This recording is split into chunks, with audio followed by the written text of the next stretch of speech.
Drottin sé með yður. Og með þínum anda. Kafli heilags Guðspjall eftir Lúkasi. Dýrð sé þér, Drottin.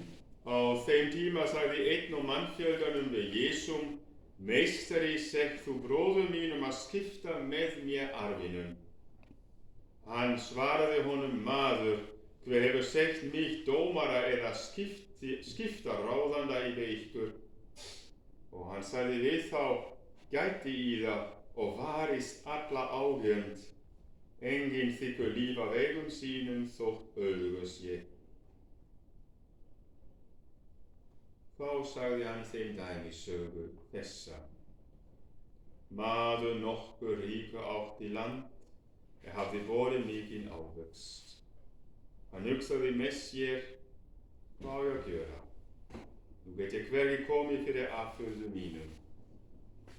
Og hann sagði: Þetta gjöri ég. Ég hríf hlöðu mína og reisi aðra stæri og þangað safna öllu korni mínu og auðæfum. Og ég segi við sálu mína: Sála mín, nú átt þú mikinn auð til margra ára, hvíl þig nú, et og drekk og verð glöð. En Guð sagði við hann: Heimskingi, á þessari nóttu verður sál þín af þér heimtuð, og hver fær þá það sem þú hefur aflað? Svo fer þeim safna sér fé, en ekki ríkur hjá Guði. Orð Drottins. Lof sé þér, Kristur.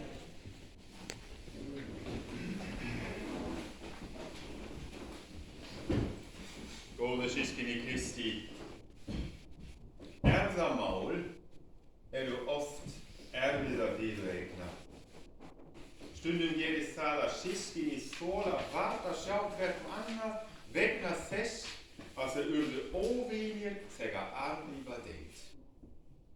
Oft ástæðan fyrir þessum sambandserfiðleikum slæm samviska, því menn vita afar vel að ekki verjandi að meta svo mikils dauða hluti að það eyðileggi það sem lifandi er. Erfðamál hafa líka þekkst á dögum Jesú. Það sjáum við á Guðspjalli þessa sunnudags. Bræður tveir verða ósáttir skiptamál og annar þeirra fær þá hugmynd að fá Jesú til að veita ábyrgðum sínum við bróðurinn þannig að lítið megi takast.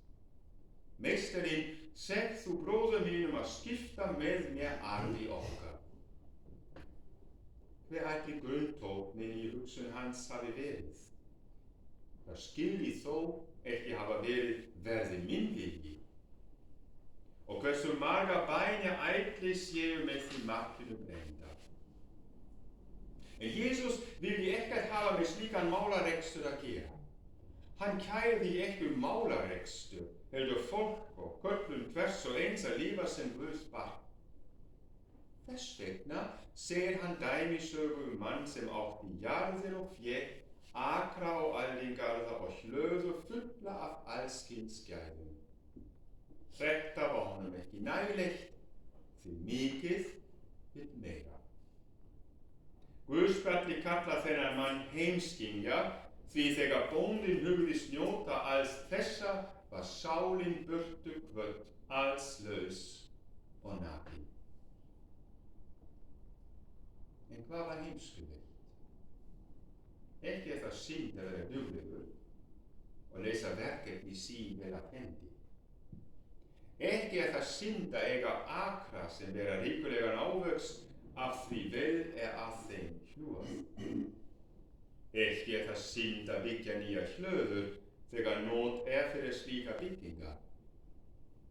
Hvað var þá að? Synd aldrei bundin hlutum. Synd eitthvað sem býr í þessum eða hinum gripum, heldur nokkuð sem í okkur sjálfum í mati okkar á hlutunum og þess vegna í mati okkar á Guði. Afstaða okkar til hluta getur eyðilagt afstöðu okkar til Guðs. Við skiptum á Guði og hlutum, gripum og hörðum gæðum. Sá sess sem Guð ætti að skipa Guð vana. því við höfum sett það dauða hluti með orð og fánýt sjón. Allt það hefur við og eftirsókn eftir vindi, segir í fyrsta ritningaversinum. Frá stríti til dauða og ekkert hugsa Guð. Hversu mikilvægt það því að allt sem við gerum sé gert í Guði og fyrir Guð. Sér hver annar tilgangur í lífinu reynist tilgangslaus.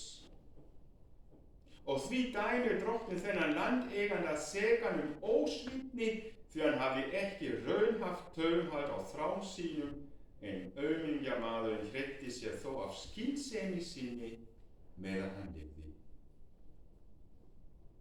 Bróðinn kom með erfðamátur Jésu en ekki sjálfur. Hversu oft gerum við ekki það sama? Komum með málefni til Guð en ekki okkur sjálf.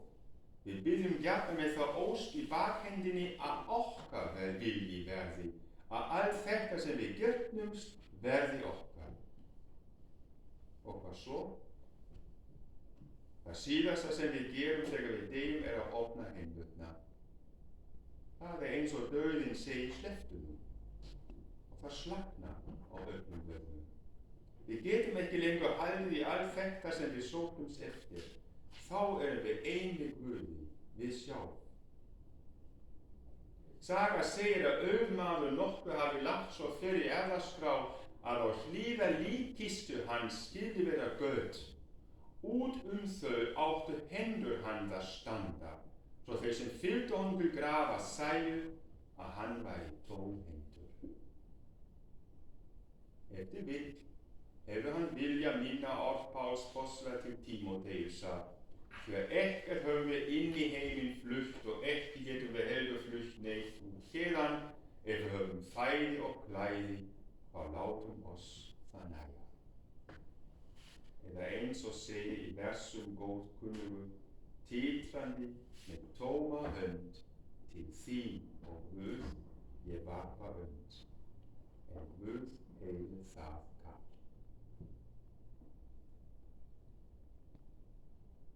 The lesson of this parable is obvious to all, and it is perhaps as difficult to put into practice as it is obvious.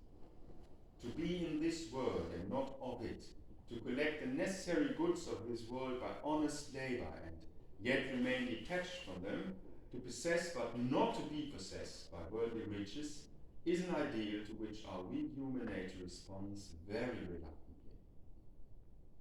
Many are so enmeshed and ensnared in the desire to collect good things for their earthly life that they forget that at any moment they may have to leave this earth and all they possess in it. They may not have large barns or grain bins bursting at the seams, the fruits of their fields or their market dealings, but they have allowed their possessions, large or small, to become the prison houses of their hearts and thoughts. In their mad rush for earthly treasure, they give themselves not time to stop and think of the really important thing in life, namely, that soon they must leave this world and all it holds dear to them. But it is not the departure from this world what is to be feared. Rather, it is the arrival at another for which they have made no preparation. That other world, of which they have often heard, but which they shrug off as something fit for the weak-minded, will not open before them in all its awe-inspiring immensity. They will have a momentary glimpse of the eternal beauty and happiness that they lost for a mess of pottage, before they enter the unending valley of sorrows which they elected for themselves, when, during their period of trial, they chose earthly baubles instead of God. It could be my fate too, unless I remain ever on the alert to keep myself free from the snare of worldly wealth.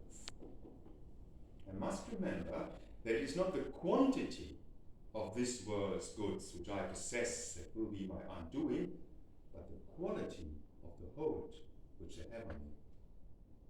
There are and will be millionaires in heaven, while many in the lower income brackets will find themselves excluded. No man will be excluded from heaven because he lawfully possessed some of the world's wealth. But the man will exclude himself from eternal happiness if he lets this world's wealth possess him to the exclusion of God. The fate of the rich man in the parable need not and should not be mine. I still have time to stop building larger grain bins and barns and to turn my attention instead to collecting some treasure for heaven. Amen.